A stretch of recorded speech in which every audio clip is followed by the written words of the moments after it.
নমস্কার বন্ধুরা, মিষ্টি অ্যান্ড মমস কিচেন চ্যানেলে আপনাদের সবাইকে স্বাগত জানাই। দেখতে পাচ্ছেন যেগুলো কিন্তু সুন্দরবনের কাঁকড়া, জঙ্গল থেকে ধরা। আর এগুলো এইভাবে বাঁধা হচ্ছে, তারপরে কিন্তু এগুলোকে মানে কলকাতা চলে যাবে, সেখান থেকে এক্সপোর্ট হয়ে বিদেশে। তো বাঁধার পরে এগুলো অবশ্যই পুকুরে রাখা হবে, যাতে শ্বাসগুলো আরও ভালোভাবে হয় এবং তার কাঁকড়াগুলো যাতে উঠে পালিয়ে না যেতে পারে, তার জন্য কিন্তু বেঁধে তারপরে পুকুরে ছাড়া হয় এবং ওদেরকে খাবার দেওয়া হয়, তারপরে এগুলোকে বিক্রি করা হয়। তো এগুলো দিয়েই আজকে কিন্তু আপনাদেরকে একটা দারুণ স্বাদের রেসিপি শেয়ার করব। হ্যাঁ,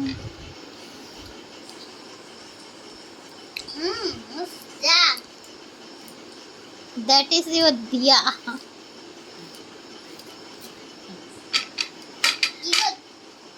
এই যে লাউটাকে কাটো। আজকে কি রান্না হবে বলো তো? লাউ কাঁকড়া। লাউ কাঁকড়া? তুই কি করছিস? লাউয়ের মাঝখানটা কাটতে। হ্যাঁ, আপনি আমি পাঠিয়ে দিলাম, কিন্তু এইটা বেশি ভিড়লাম।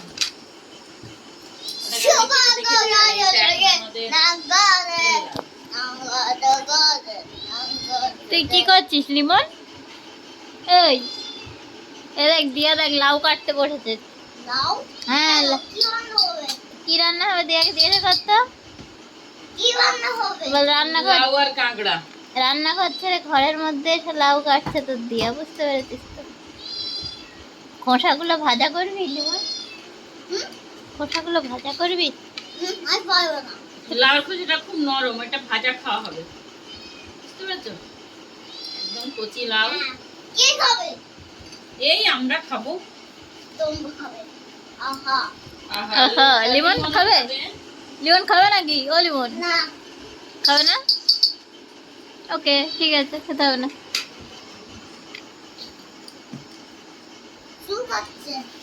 আচ্ছা, দিয়ে লাউ কাটছে। দেখ, লাউ আর বড় বড় কাঁকড়া, জানিস তো, দুটো বড় সাইজের কাঁকড়া দিয়ে রেসিপি হবে আজকে। খাবি তো লিমন? কি রে, খাবি তো? বল, পারবি তো খেতে? না, no way, no way, no no. Okay, খিদে পেয়েছে, খাবি? খাবি? বল, কি পেট ভর্তি? ও আচ্ছা, ঠিক আছে, তাহলে তো দিয়ে কাটতে থাকুক, কাটাকাটি হয়ে যাক, তারপর আসবো আমরা আবার ফেরত। ঠিক আছে, এই যে লাউয়ের খোসাগুলো ছাড়ানো হয়ে গেছে।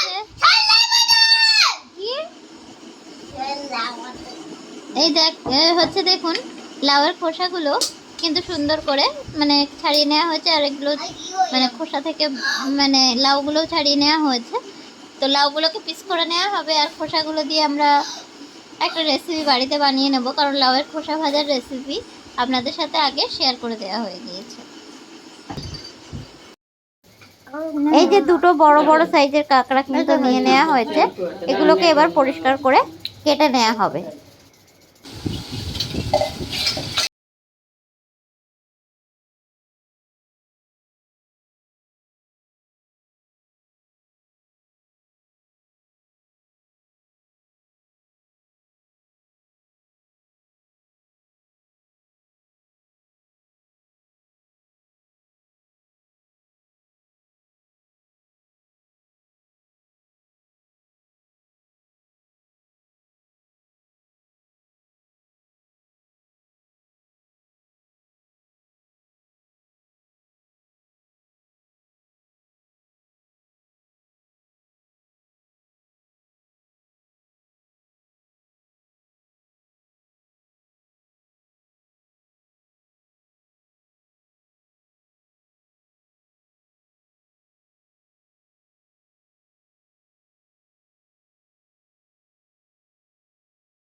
এবার দিয়ে দেওয়া হচ্ছে একটু লবণ,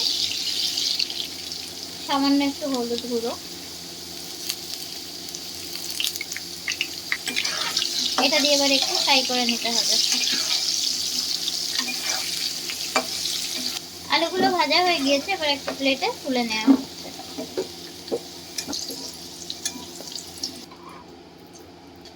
ওই তেলের মধ্যে এবার কাঁকড়াগুলোকে ভেজে নেওয়া হচ্ছে।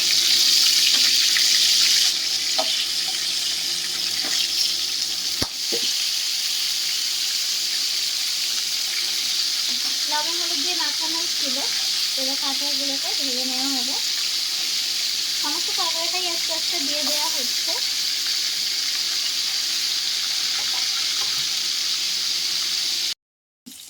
কাঁকড়াগুলো পারফেক্ট ভাজা হয়ে গিয়েছে, এবার প্লেটে তুলে নেওয়া হচ্ছে।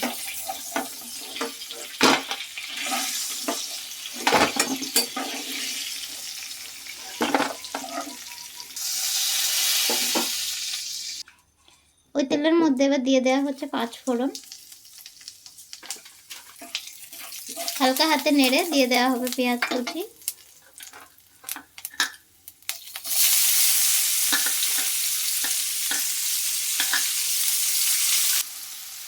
হালকা নেড়ে দিয়ে দেওয়া হলো কয়েকটা, মানে অল্প একটু টমেটো কুচি। এখানে হাফ টমেটো দেওয়া আছে, একটা টমেটোর হাফ ছোটো ছোটো করে কেটে এখানে দিয়ে দেওয়া হলো।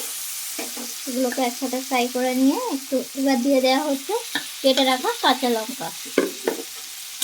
এটাকেও ভালোভাবে ভেজে নিতে হবে। দিয়ে দেওয়া হলো আদা রসুনের পেস্ট। এখানে 1.5 চামচ পরিমাণে আদা রসুনের পেস্ট আছে। এটাকেও খুব ভালোভাবে কষিয়ে নিতে হবে।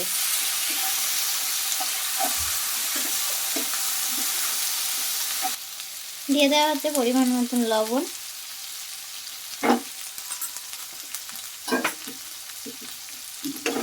এটাকে একটু মিক্স করে নেওয়া হলো। দিয়ে দেওয়া হচ্ছে হলুদ গুঁড়ো, জিরে গুঁড়ো, লঙ্কার গুঁড়ো।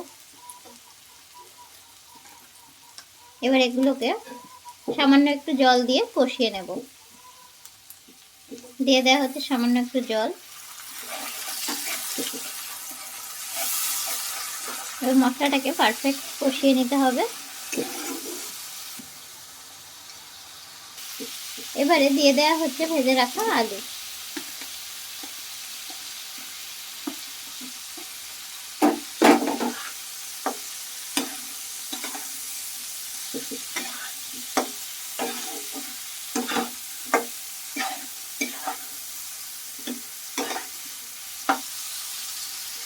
এটাকেও দিয়ে ভালোভাবে মিক্স করে নিতে হবে।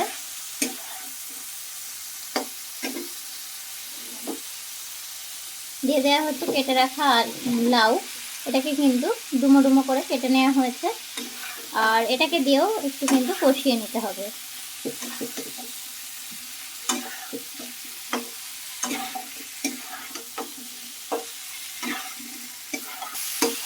লাউটা দিয়ে ভালোভাবে কিন্তু একটু মিক্স করে নেওয়া হয়েছে মিনিট খানিক সময় ধরে। লাউ দিয়ে খুব বেশি কষানোর প্রয়োজন নেই। আর এবারে ভেজে রাখা কাঁকড়াগুলো এখানে অ্যাড করে দেওয়া হলো। আবারও মিনিট খানিক কষিয়ে নিয়েই জল দিয়ে দেওয়া হবে। এটাকে আবার লাউয়ের সাথে আর কাঁকড়া দিয়ে ভালো করে কষিয়ে নেওয়া হচ্ছে। তো কাঁকড়াটা দিয়েও ভালোভাবে কষিয়ে নেওয়া হয়েছে। এবারে দিয়ে দেওয়া হচ্ছে জল।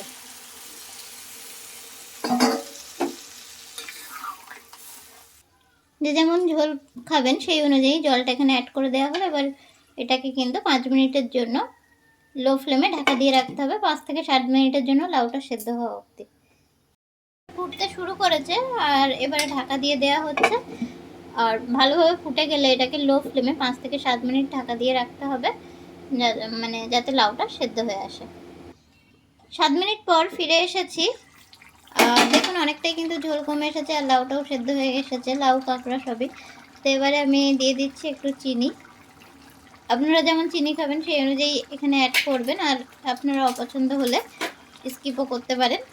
তবে লাউয়ের তরকারিতে চিনি দিলে খেতে কিন্তু ভালোই হয়। আর এই পর্যায়ে দিয়ে দিচ্ছি একটু গরম মশলার গুঁড়ো। অল্প একটু গরম মশলার গুঁড়ো এখানে অ্যাড করলাম, হাফ চামচ মতো।